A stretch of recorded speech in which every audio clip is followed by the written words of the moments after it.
좋은 아침입니다. 오늘은 6월 14일 토요일입니다. 즐겁고 감사한 하루 되시기 바랍니다. 자, 오늘은 역대상 16장 말씀을 볼 예정입니다. 새로운 장막을 준비해서 언약궤를 그곳에 이제 모시게 됐죠. 다윗은 정말 여기에 많은 에너지를 쏟고 있습니다. 하지만 처음부터 있던 그 장막과 번제를 드리는 제단, 그 제단은 기브온 있었던 자리에 그대로 놓아 두었습니다. 이제 다윗성으로 들어온 언약궤는요, 히브리 민족이 광야를 지나는 모든 길을 인도했었던 그 언약궤죠. 그리고 약속의 땅으로 건너오기 위해서 요단강을 건넜고 또 가나안 땅을 점령하는 모든 과정에 함께 했었던 언약궤입니다. 이제 바로 그 언약궤가 다윗성에 특별히 준비된 곳에 오게 된 것입니다. 참으로 오랜 시간이 흘러서 하나님의 이름을 두실 바로 그 언약궤가 가나안 땅 중심인 예루살렘에 들어오게 됩니다. 우리 함께 이 과정을 살펴보도록 하겠습니다.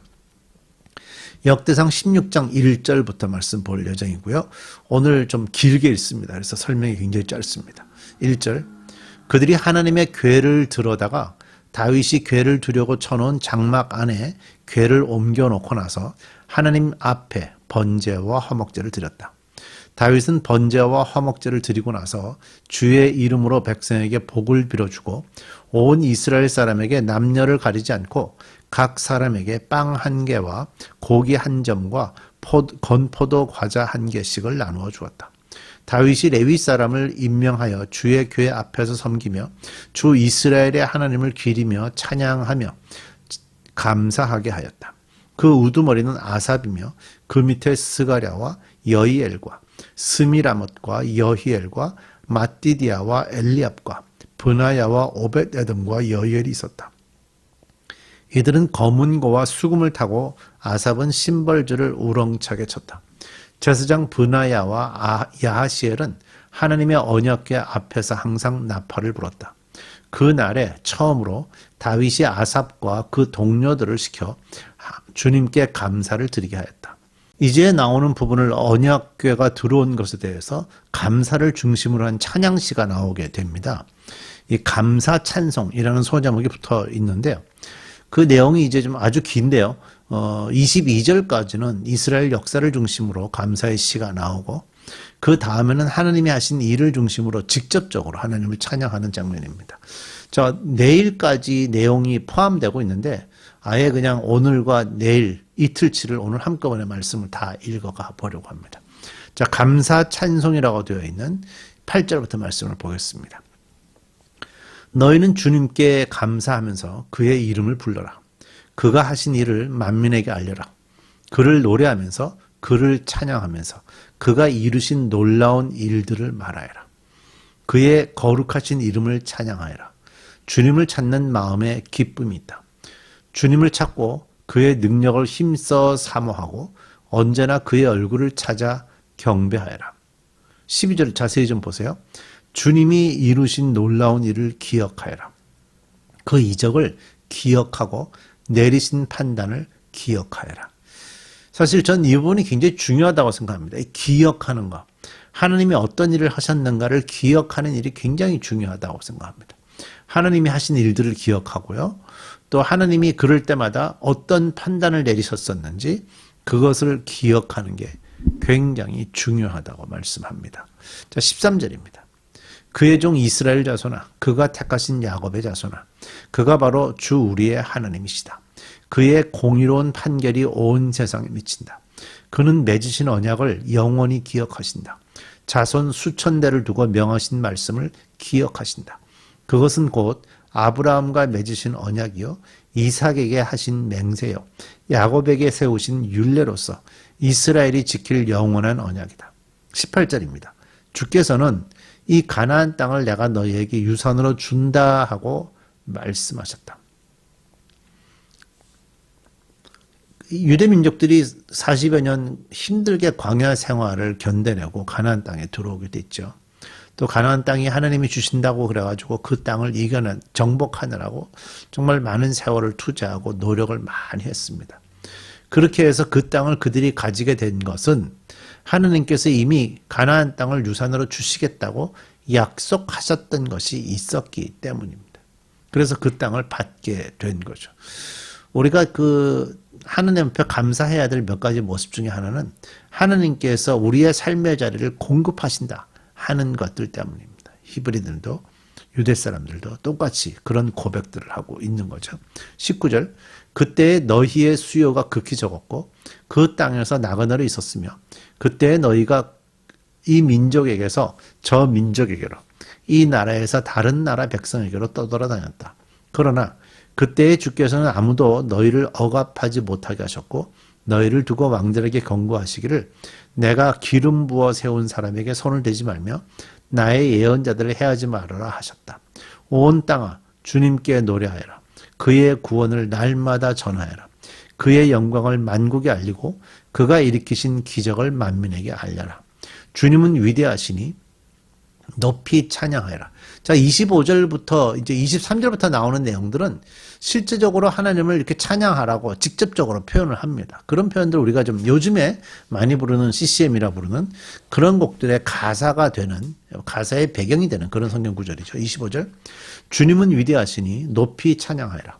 어떤 신들보다 더 두려워해야 할 분이시다. 만방의 모든 백성이 만든 신은 헛된 우상이지만 주님은 하늘을 지으신 분이시다. 뭐 곡들이 생각이 나시죠?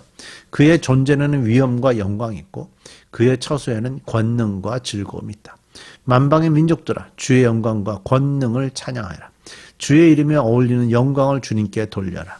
예물을 들고 그 앞에 들어가거라. 거룩한 옷을 입고 주님께 경배하여라. 여기도 예물을 들고라는 표현이 따로 나오죠. 이유가 뭐죠? 하나님께 나가는 것은 그 기관이 운영되는데 필요한 재정을 채우기 위해서 헌금하는 것이 아니고요. 하나님이 하신 일들을 돌아보면서 그 일에 대한 고백으로 예물을 들고 가는 겁니다. 그러니까 예물 들고 가는 것은 지극히 그 백성으로서 당연히 해야 될 일들인 거죠. 예물을 들고 그 앞에 들어가거라. 거룩한 옷을 입고 주님께 경배하여라. 온 땅아 그의 앞에서 떨어라. 세계는 굳게 서서 흔들리지 않는다.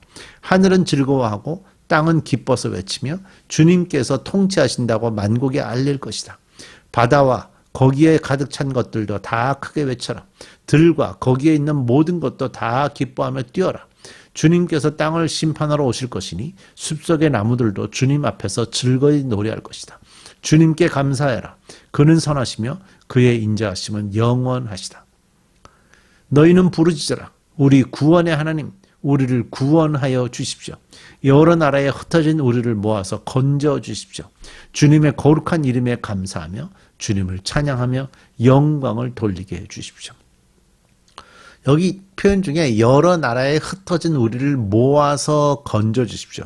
하나님이 이렇게 말씀하셨고요. 또 실제로 이렇게 일을 하셨습니다. 그래서 포로 생활에도 흩어졌던 사람들을 다 모아서 다시 그 하나님의 자녀로 삼아 주시는 일들을 하시잖아요. 결국 이런 방법으로 우리들도 구원을 받은 겁니다. 36절 주 이스라엘의 하나님 영원토록 찬송을 받아 주십시오. 그러자 온 백성은 아멘으로 응답하고 주님을 찬양하였다. 우리가 예배 시간에도 마찬가지입니다. 하나님께 나갈 때 아멘으로 응답하며 하나님을 찬양하는 겁니다. 자, 예루살렘과 기브온에서 드린 예배. 기브온에 원래 있던 그 장막이 있었다고 그랬죠. 번제단도 있었고 예루살렘에서는 언약궤가 들어왔어요. 그렇게 해서 서로 양쪽에서 다 예배를 드립니다. 37절 다윗은 아삽과 그의 동료들을 주의 언약궤 앞에 머물러 있게 하여 그 궤 앞에서 날마다 계속하여 맡은 임무를 수행하도록 하였다. 오벳에돔과 그의 동료 68명과 여두둔의 아들 오벳에돔과 호사는 문지기로 세웠다. 제사장 사독과 그의 동료 제사장들은 기브온 산당에 있는 주의 성막 앞에서 섬기게 하였다. 그들은 이스라엘에게 명하신 주의 율법에 기록된 그대로 번제단 위에서 아침 저녁으로 계속하여 주님께 번제를 드렸다. 그들과 해만과 여두둔과 선택되어 이름이 명부에 기록된 남은 사람들은 주의 자비가 영원하심을 찬양하게 하였다. 또 그들과 함께 해만과 여두둔은 나팔을 불고 심벌들을 치며 하나님을 찬양하는 악기를 우렁차게 연주하도록 하였다. 그리고 여두둔의 아들은 문지기로 세웠다. 그런 다음에 온 백성이 각각 자기의 집으로 돌아갔고 다윗도 자기의 집안 식구들에게 복을 빌어주려고 왕궁으로 돌아갔다. 다윗은 이 언약궤를 그 예루살렘으로 모시고 오면서 이스라엘 온 백성들이 다 복을 받도록 이끌어 갑니다. 얼마나 놀라운 일인지 모르겠습니다. 기도하십시다.